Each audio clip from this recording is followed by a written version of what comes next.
Hello viewers, আসসালামু আলাইকুম। Welcome back to my channel বেলি হ্যান্ডিক্রাফট।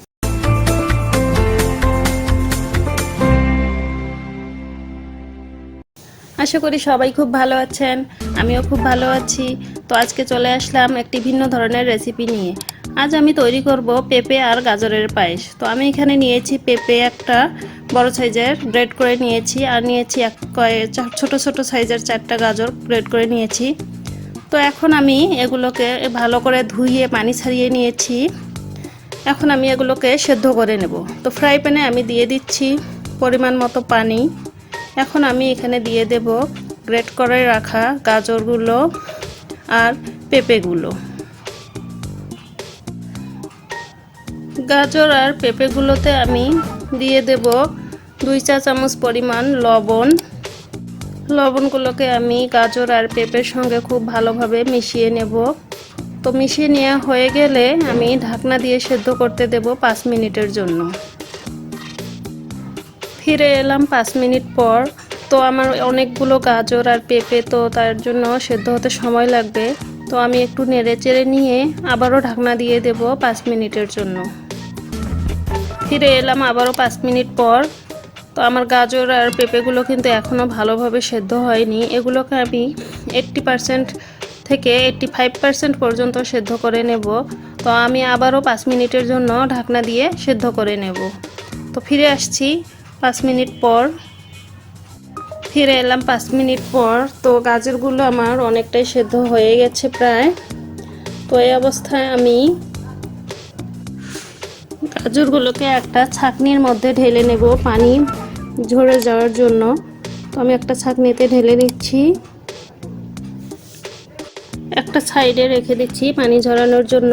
ততক্ষণে আমি দুধটা চুলায় বসিয়ে দেব। তো ফ্রাই প্যানে আমি দিয়ে দিয়েছি 1 লিটার দুধ। দুধটা আমি লিকুইড নিয়েছি, আপনারা চাইলে গুঁড়া দুধও ব্যবহার করতে। এখন আমি দিয়ে দিচ্ছি 3টা তেজপাতা, মাঝ দিক থেকে আমি চিড়ে নিয়েছি, 6 টুকরো করে দিয়ে দিলাম। তো এখন দিয়ে দেব আমি 5টা সাদা এলাচ, দিয়ে দেব 3 টুকরা দারচিনি। তো দুধটাকে 2-3টা বলক আসা পর্যন্ত আমি অপেক্ষা করছি। দুধে বলক এসে গেছে। তো এখন আমি গাজর আর পেঁপেগুলো এখন দুধের মধ্যেই দিয়ে দেব। গাজর আর পেঁপেগুলোকে দুধের সঙ্গে খুব ভালোভাবে মিশিয়ে নেব নেড়ে চেড়ে। তো চিনিটা কিন্তু আমি এখনই ইউজ করব না। একটা কথা মনে রাখবেন, যে কোনো পায়েস বা যে কোনো কিছু মিষ্টি কিছু রান্না করতে গেলে চিনিটা আমরা শেষের দিকেই দেব, তাহলে কিন্তু মিষ্টির ব্যালেন্সটাও ঠিক থাকবে। আবার হচ্ছে যে সেদ্ধ তাড়াতাড়ি হয়ে যাবে।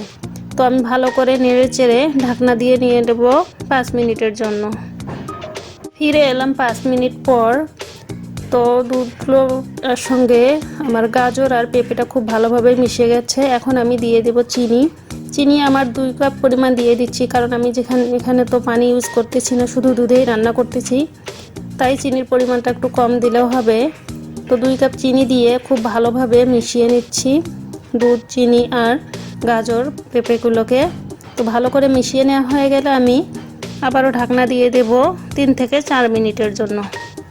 তো 5 মিনিট পর ফিরে এলাম। এখন আমার গাজর আর পেঁপের পায়েসটা কিন্তু প্রায় হয়ে এসেছে। এখন আমি দিয়ে দিচ্ছি কিছু কিশমিশ আর কিছু চীনাবাদাম।